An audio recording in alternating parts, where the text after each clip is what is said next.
Thank you all for joining us for the spring community meeting of the Northern Bus Garage Reconstruction Project. As always, this meeting will be recorded and placed on the website, the project website, should you want to return to it at a later time.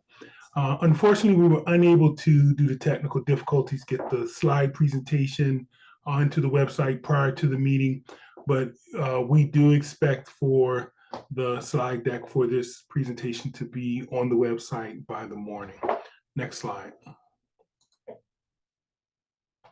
So this is an online meeting. So when we get to the Q&A, as you know, we want to get both through the presentation information within the time frame we've allotted, but we also want to make sure we answer questions that you all as community stakeholders have. In order to do that in a way that's most efficient, we ask that if you have a question at any time, feel free to type it into the chat, or when we get to the Q&A at the end of any section, feel free to raise your hand. We can bring you off mute to ask your question. Or again, you can type it in the chat at that time. If we, because of the amount of time we have, we're unable to answer your question at the end of the section, when we get to the next Q&A, we'll be sure to allow you to ask your question first as we get into the other questions that may be for the following section. So I still have to say that there will be several opportunities to ask questions, including at the end of the presentation, and we'll be sure to answer all that we can, and any questions we cannot answer during this presentation, we'll be sure to make sure we capture those questions and get answers out to the community as quickly as possible. So when Q&A happens, use the reaction button to raise your hand, and we will bring you off mute so you can ask, or type it in the chat at any time. Next slide. So today, I'll be soon turning it over to Maya, who's the project lead. She'll do introductions. We'll do a project overview and updates. We'll give an update around the environmental management, and then we'll close out with what to expect for the remainder of 2024 and beyond. So with that, I will turn it over to Maya to do introductions. Good evening, Maya. Good evening, Denzel. Thank you. And good evening, Northern Bus Garage community members and representatives. Thank you for your time this evening to be with us to bring you the latest updates from our exciting projects. My name is Maya Nino, and I'm a senior program manager with the Project Delivery Office with MoMATA. With me this evening is Mr. Tom Robinson. He is the project manager with the PMCM team with Gannon Fleming. We also have Mr. John Munson. He's a project executive with Clark Construction, the contractor. Mr. Jim Ash, the WMATA's environmental coordinator. And lastly but not least is Mr. Joel Blockowitz. He is WMATA's director asset management for real estate. With that, I'll turn it over to Mr. Munson for project overview and construction updates. Thanks, Maya, and good evening, everyone. Next slide, please. So I'll start with progress on the job site since our last meeting. The last quarterly update, I talked about the targeted over excavation that we were doing in the northeast corner where there was some contaminated soil that needed to be dealt with. We did complete that work and successfully completed the over excavation, applied the remedial materials, which Jim Ash will talk about a little bit more in his section, and then successfully backfilled the area with clean dirt. So that was wrapped up, and that completed any of our mass excavation operations on the project. From the cast in place concrete perspective, our footing and pile cap operations are ongoing to complete the new foundations for the facility. We're at approximately 75% complete. We started foundation wall framing and placing since the last meeting. We're now about 40% complete. That operation started on the Arkansas Avenue side of the property and is effectively working itself counterclockwise around. You can see in the top photo there, the formwork and the walls being cast along Iowa Avenue side. We're wrapping up that work now and have started framing and placing the walls on the Decatur side of the job, which you can kind of see at the very left side of that photo. So that work will then just continue counterclockwise around and then down the 14th Street side of the new building. And then lastly, we've started our slab on grade placement for the new bus storage level. So that was a big milestone for the project. We actually cast our first section of slab on grade this past Friday. So that is our first of 39 slab on grade pours that we'll have to form the new bus storage area. And that operation will be continuing for the foreseeable future. And then on the below grade waterproofing front, that operation is continuing, and we estimate we're at approximately 50% complete. In the bottom right-hand photo, you can see the drain board and the waterproofing membrane going up there along the 14th Street side of the building. Next slide, please. On the underground side of things, to facilitate slab on grade operations, we've been working heavily on the underground plumbing, which we had started as of the last quarterly meeting, but ours have advanced significantly beyond since that last meeting. So storm and sewer piping is going in, and we've also started the underslab drainage system, which goes just below the slab on grade. And then also since the last meeting, we started underground electrical, which includes conduit installation, as well as ground grid for grounding for potential electrical faults. So you can see that in the far right photo. Here you see some of the pipe stub up in the area, as well as some of those conduit racks starting to go in. And so that work will be, again, continuing for the foreseeable future. And then lastly, we started our wet utility work. We started on the Buchanan Street side of the job with the new storm pipe installation. So you can see that in the center photo here. That's a picture of the trench box where we're setting one of the manholes structures. So that work is wrapping up in the next week or 2 weeks on Buchanan side, at least as far as we can go for right now. And then we'll be transitioning to the 14th Street side to start sewer line installation there, which I'm going to talk about shortly.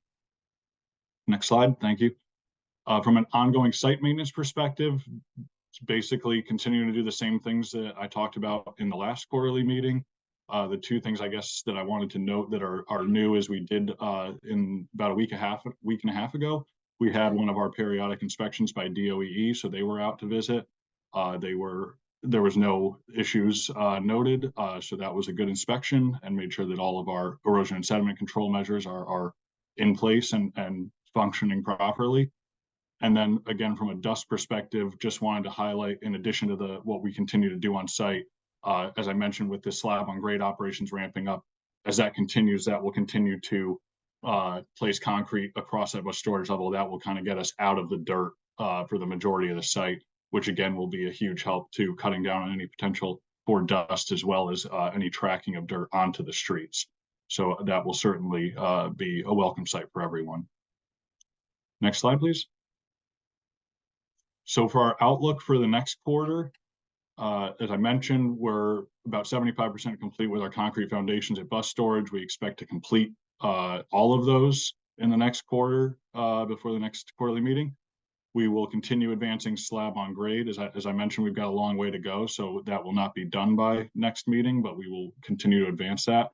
And the big push there is really going to be getting to a point where we get enough slab on grade placed that we can start structural steel, which we are targeting for the middle part of July. So that's when we will start structural steel for the new building. We'll continue the underground plumbing and electrical work, again, to facilitate slab on grade placement. As I mentioned a minute ago, we'll start wet utility operations on 14th Street. And then while I don't have a separate slide on BEB for this quarter, did want to just, as I noted last meeting, we had been working on our 75% design, so I didn't want to forget to mention that. So we completed those documents and actually submitted them last week to WMATA for their review. So they have started their review of those documents. So again, the BEB design efforts continue, and the coordination around that technology and how we integrate it into the facility is ongoing. Next slide, please. So the last thing I wanted to talk about is as I mentioned, we're going to be starting sewer line installation on 14th Street. This is probably the most forward-facing operation we'll have on the job from a community impact perspective.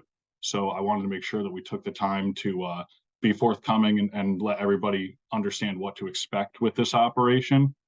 So we're going to be installing a new 18-inch sewer, combined sewer line that will extend from the Decatur intersection on 14th to the Crittenden Street intersection. It's going to be completed in multiple phases. It will ultimately be 5 phases is what we're expecting right now to complete the work. We anticipate starting in the next approximately next week is the plan if there's no other hiccups with DC water.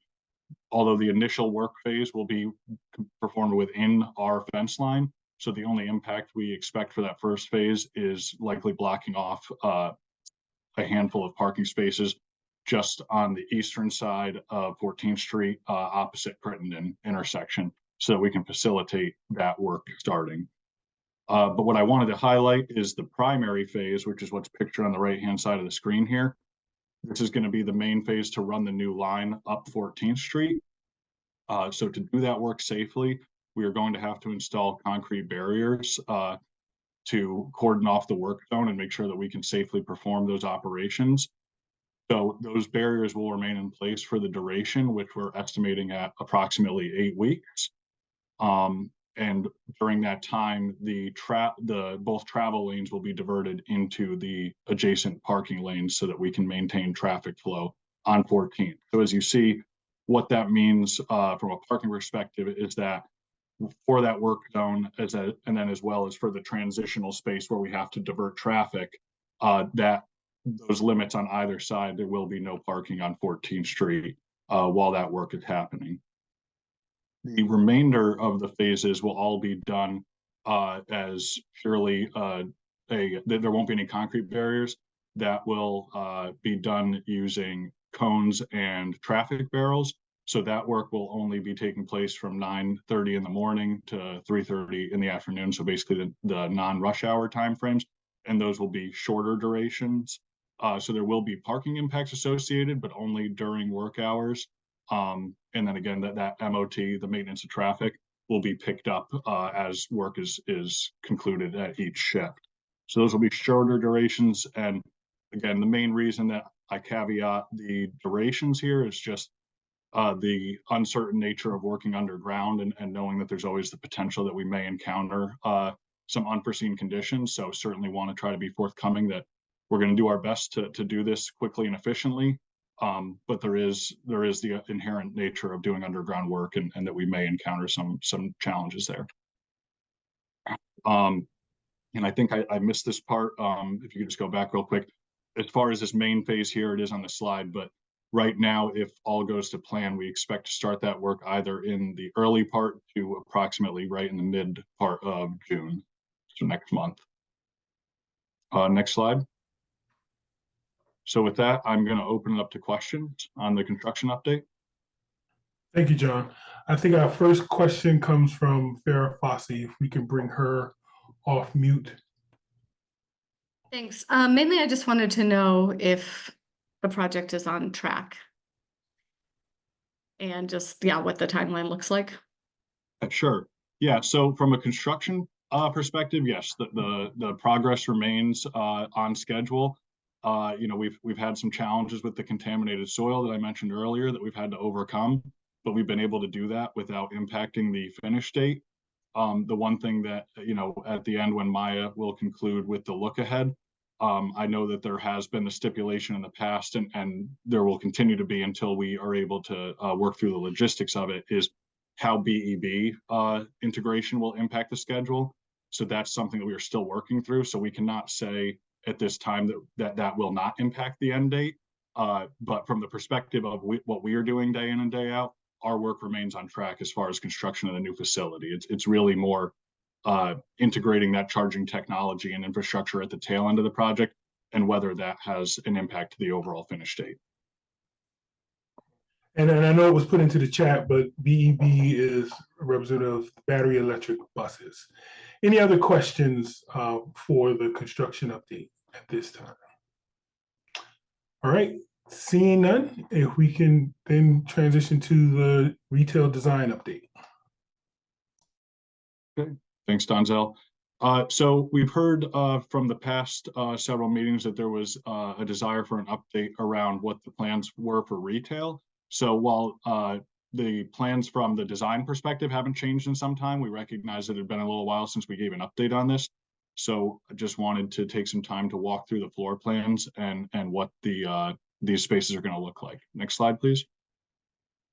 So this first slide is just an overview of the maintenance level of the facility, which is approximately at grade with 14th Street. So just so that you can understand overall floor plan and where retail falls within that. It's all that 14th Street frontage area that's highlighted in purple there, and then the community room that's in blue. So that's kind of where it falls. And then you see directly behind that is where we kind of get into the maintenance areas for the WMATA facility. Next slide, please. So then this is just a blow up of those community and retail spaces for a little bit more granularity on what we've got here. So again, in purple is what you see as the actual footprint of retail space, which is, and again, we've got the table here at the bottom with the square footage breakdown. So the total amenity space is around just shy of 33,000 square feet, but then we've got the further breakdown of what that's comprised of down here. So again, in purple is the primary tenant, what will be the primary tenant spaces.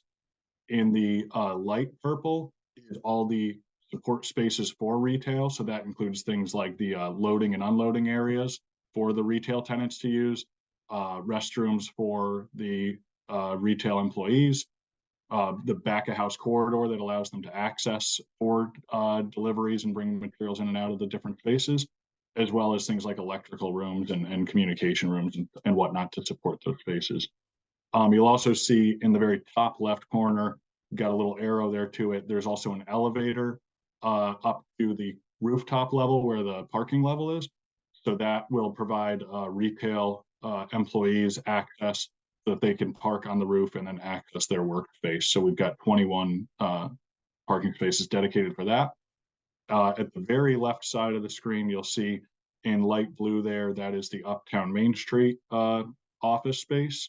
And then going back to retail real quick, the green shaded area is an outdoor area just in front of the historic tower that is going to be dedicated for tenant usage as outdoor seating, potential dining area, depending on what the tenants end up looking like. And then lastly, in the bottom right, you see the community room, which includes not only the gathering space itself, but also the 2 restrooms there, as well as a mechanical room and a custodial space for maintenance purposes. And one last thing I want to highlight on this slide is one thing we worked very hard on the design about was trying to work with the changing elevations along 14th Street. Is obviously there's a pretty significant slope as you work your way south, but we were able to adjust our structure and our floor plan so that all of these spaces have accessible entrances, so there will not be any ramps or stairs required to get in and out of these spaces. The only exception to that is on the top right, you'll see where the light purple shaded areas, which is a back of house corridor. There's an exit there at the very south end of retail, and there's a stairwell that you can see on the plan, although that is not a primary entrance. That is strictly a code required egress path. So that will be the only area that has stairs associated with it. But all the primary entrances in and out that community members and or retail customers would be using will all be at grade. Next slide, please. And then this last slide is just meant to represent a potential breakdown of what the tenant space configuration may look like. So this is something we've prepared for a couple possibilities, and this will be something that WMATA will be working on in the future as it gets closer to the time to start talking with potential tenants. But this is an option where we've broken it down into 3 spaces, with the historic administration building being retail area 1, area behind the admin building, and then as well adjacent to the historic tower being number 2, and then number 3 being the very large area south of the tower, which that retail area 3, there's a potential in our floor plan to potentially break that into 2 retail spaces if that ends up being preferable as WMATA gets further into their planning with tenants and their real estate office. And I think that wraps it up for this section. Turn it over to Donzel for Q&A. Thank you. So I know we have one question, two questions from Joshua Hertzberg, and the first one I'll ask, and if you can come offline for the second one, it may need the clarification. The first question is, does the retail support include a truck unloading area or any off-street loading zone for delivery so that they don't have to double park to unload? And I know we have individuals both from retail as well as the project team, if anyone wants to answer that. Yeah, I'll take that one, Donzel. Great question. So yes, the plan is to allow for loading in front of the building. What we did not do, we had looked at one point in time, potentially maintaining the driveway that's there just north of the historic administration building as a potential area for trucks to back in. But as we worked with DDOT, they did not want us to maintain that driveway, particularly because they were concerned about delivery trucks backing through a sidewalk area and line of sight concerns with pedestrians. So what we basically have is a mountable curb there so that deliveries can be happening in the parking lane.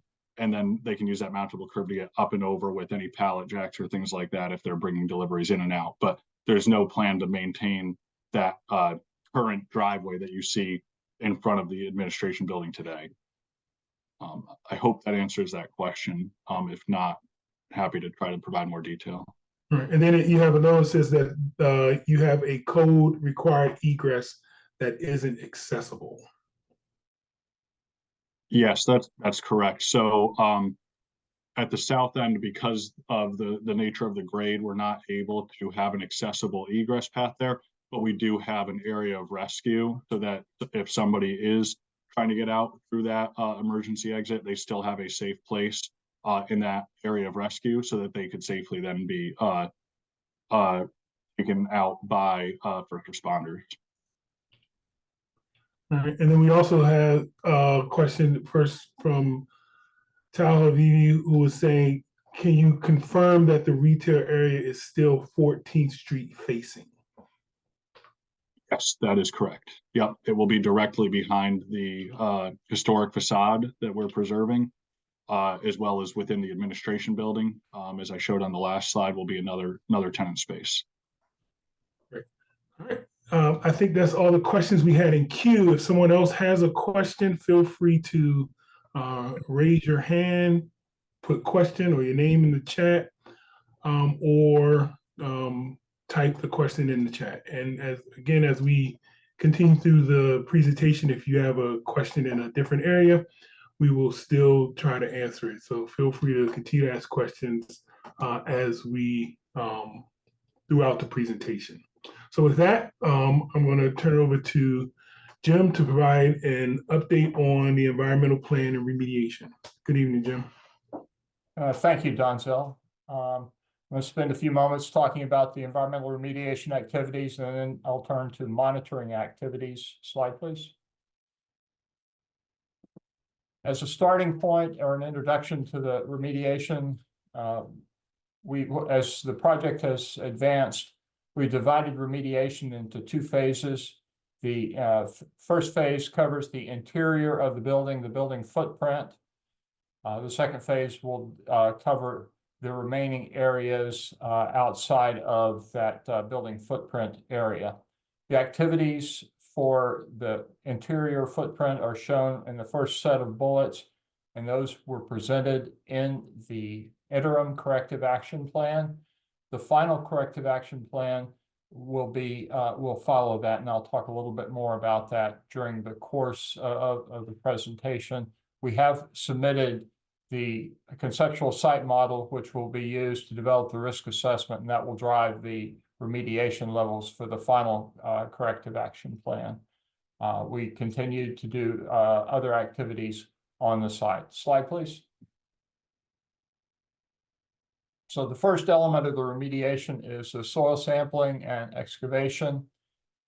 As we discussed previously, soil sampling was done on a grid of primarily 50 foot by 50 feet Although in some areas where we needed to have a tighter grid, we switched to 25 feet by 50 feet. Those spacings were based on consultation with the Department of Energy and Environment.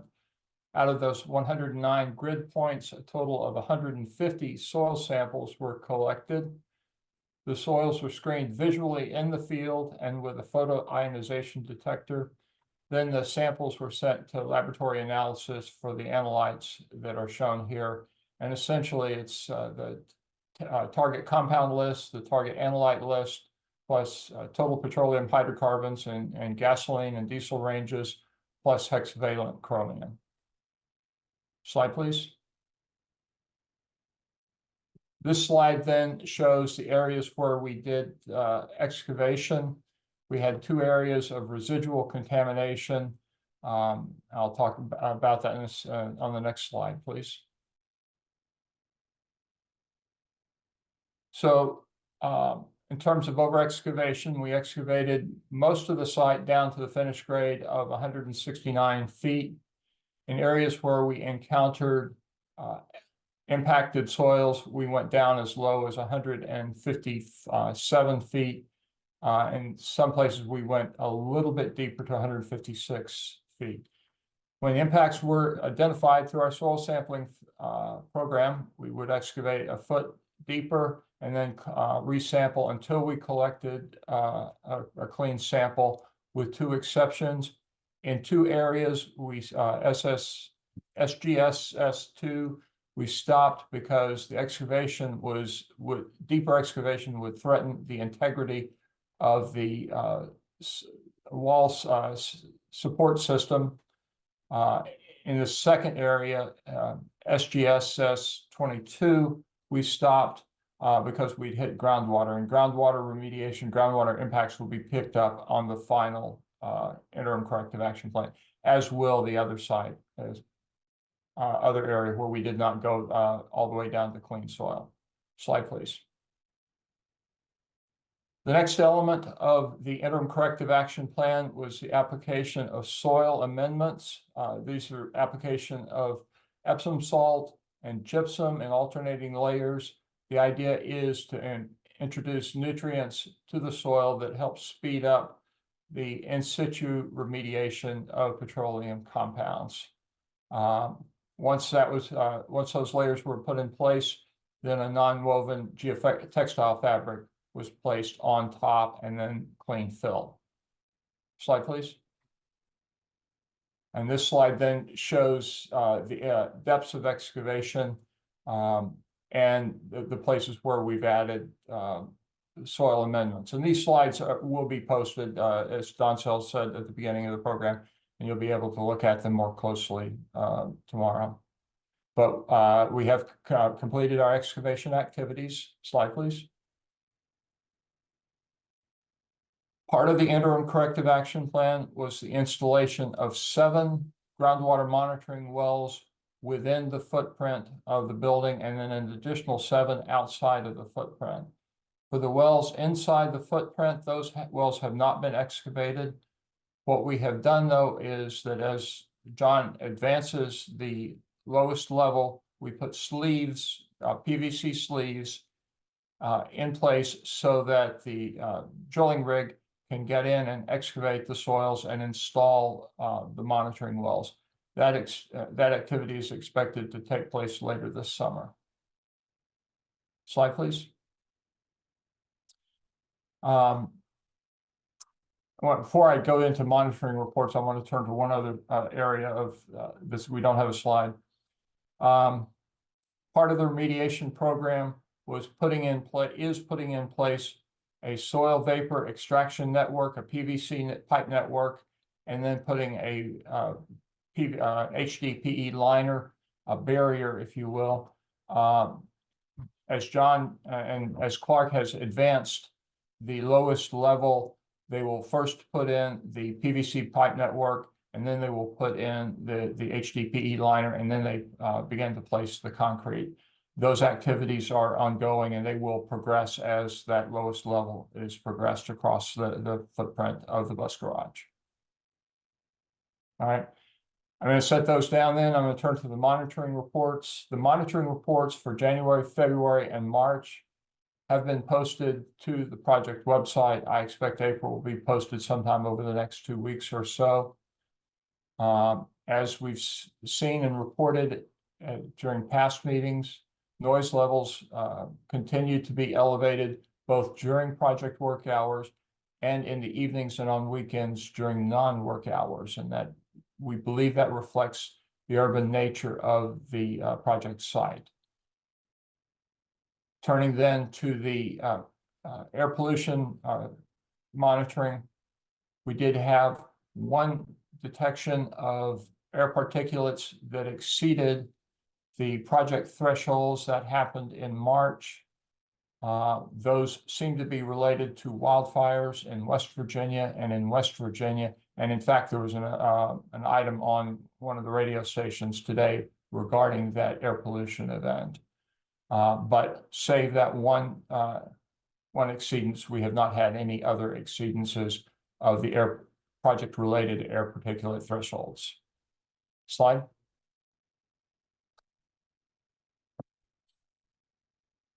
Shortly after our last community meeting, during normal project excavation activities, Clark identified 2 previously unknown underground storage tanks. We immediately notified the Department of Energy and the Environment. The tanks were drained and the material has been removed to an off-site disposal facility. Soil samples were then collected from beneath the tanks. Those samples had low concentrations of petroleum hydrocarbons. The soil was managed according to our ICAP procedures, but we did notify DOEE, both the underground storage tank folks and the land remediation folks, and both concurred with our approach. Slide, please. Donzel, that concludes my presentation for this evening. I believe we're ready for questions. Yeah, and I believe Farrah Fossey had her hand up, so we can bring her off. Thanks. I guess I'm interested in more information on the noise reports. I live on Decatur, very close to the northeast corner, and my street is very quiet except for the construction. I mean, right now, if you came and pulled up 4 houses away from me, I could hear you open the door to your car, and I'm on the other side of my house. It's an incredibly quiet block generally. But of course, the construction is very loud. So I'm wondering, like, where do you have these noise things placed? I'm assuming they must be placed on the 14th Street or maybe the Arkansas side. And, you know, the thing is, like, I'm just wondering about the times and stuff. Like, I get woken up every morning at 6:50 because that's what time the people are getting ready, right? Like, I know they don't start till 7, but they're starting their trucks at 6:50. They're moving around, they're moving stuff at 6:50.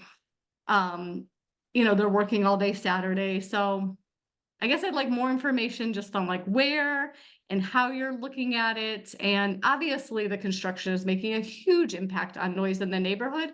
So I think just saying like it's urban and it's noisy is really missing like a lot of what's actually, you know, I mean, I think some of it's construction. We live in a city, I get it, but I feel like it's a little dismissive to just say like it's an urban area. I apologize. I didn't intend to be dismissive. First off, let me address your questions. Where are the monitors? The locations of the monitors are shown in the noise reports, and the noise reports are available online. I'd be glad to talk with you offline about those and what we're seeing. That said, we are seeing, yes, there is noise in the community from the construction side. We're also seeing noise in the community from activities along 14th Street. It's a relatively major corridor, and we see those during the day and also in the evenings when we're not working. And we see those same, and we also see exceedances of our noise thresholds on the weekends when we're not working. We're challenged with being able to distinguish project-related noise exceedances from the noise exceedances that occur just due to where the project site is located. That is adjacent to a major road. That said, I do hear the comment about noise before 7 a.m. and I will visit that tomorrow morning with the site management. I appreciate that comment, particularly if you're hearing construction equipment at 6:50 a.m. Thanks, and just to follow up, she said if you put a monitor at Decatur in Iowa, I'm sure you would hear a significant difference than a monitor at 14th in Decatur. So that was an additional note from Farrell. Donzel, I invite perhaps your team and I could sit down with Sarah, and I'll walk through the reports and show her what we're seeing. I'd be glad to do that.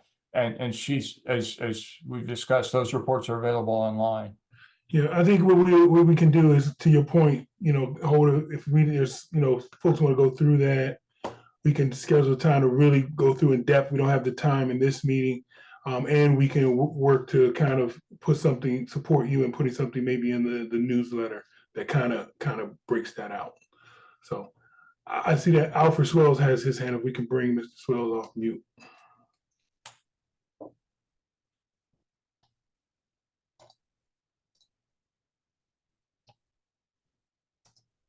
Mr. Swells, if you could come off mute. Can you hear me? Can you hear me? We can. Okay.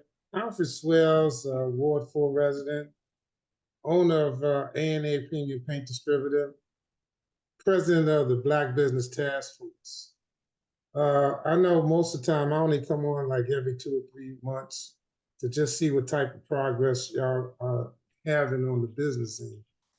I can remember basically going to a outreach from first of all with Metro before they even chose a GC, and then also after the GC was chosen, going to an outreach maybe about 3 years ago. Can anyone tell me how many outreaches Clark has had since they became GC in the last 2 years? And second of all, are the CBE and the MBE requirements that Metro have being posted anyplace?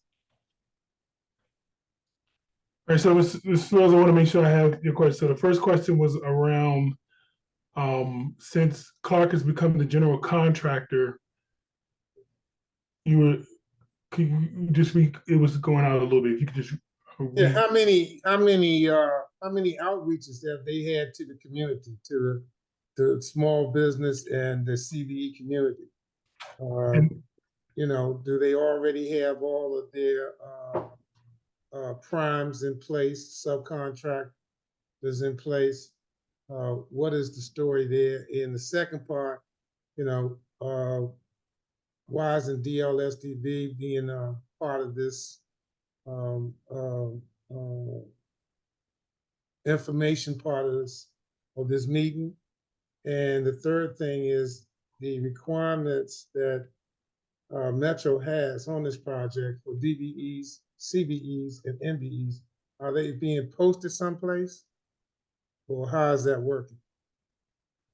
Right. So outreach from Clark, the DBE numbers. Why isn't that a part of the consistent reports around DBE, and and how does this project align with Metro's DBE goals? So I don't know if John, if you want to come online, speak to that. Yeah, so I can speak to the first question from our perspective. So back when the project was put out for bid, once the design had reached the phase where WMATA felt comfortable that we could proceed to solicit bids for the project, that was December of 2021. At that time, we held 2 outreach events that I think we published those on WMATA's website, and sent out different correspondence, I think, through different industry publications and whatnot. So there was two information meetings held for prospective bidders at that time. And then that kind of helped facilitate where we got interest and people who ultimately ended up pursuing and providing bids to us back in February of 2022 when bids were due. So that was the primary outreach that was done in that bidding process. And then to your question, yes, the majority of the subcontracts have been issued for all the major scopes of work on the project. Where are they being publicized at, so people can market to those properties? And you're saying that you haven't had an outreach for the last 2 years in a community?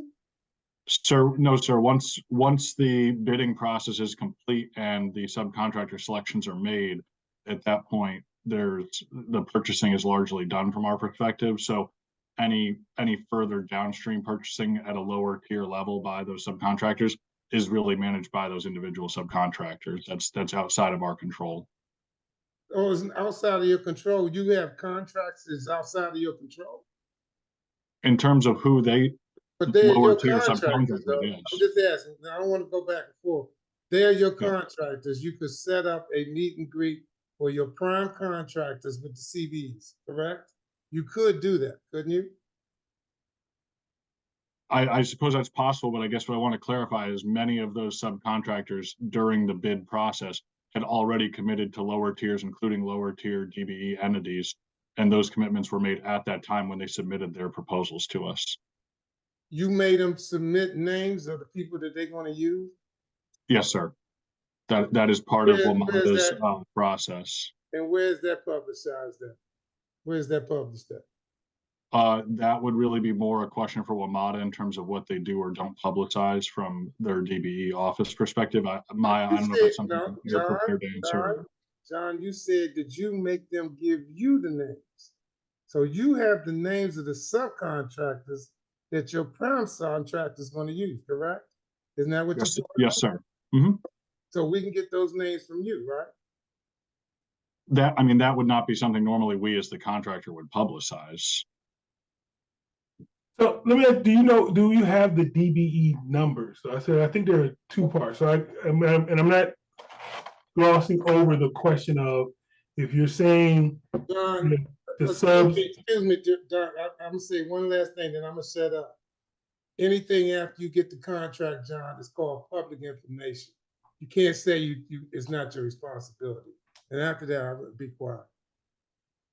All right. So, but there were three parts that I heard. One was who are the, how. So ultimately, it comes down to how can a community member understand the use of DBEs or those companies that fall within the category of disadvantaged small minority local businesses in the District of Columbia. How are they used, and how are the numbers of those that are used publicized? I guess that becomes the ultimate question. Yeah, and I appreciate the question. That's just something, again, I would want to review with WMATA and get back to you all in terms of what that process would look like, just because I'm not familiar with how that's normally handled. Yeah, just to add, John, and thank you for the question. We can definitely have someone from WMATA DBE office come in next meeting and talk about the process. But we have at this point, as John said, to have the majority contracts and DBEs aligned for this project. But we can talk about, how do track home, how many, the DBEs we have, and we can talk about the goal. We have a goal that we are projected to meet on this project as well. And I think to your point, Maya, that thing is, he asked if it can be incorporated. So I guess I don't know if the goal and how close we can incorporate that into the presentation as well. Yeah, I mean, we can definitely address it. We've done it before. So, but we are projected to meet that goal.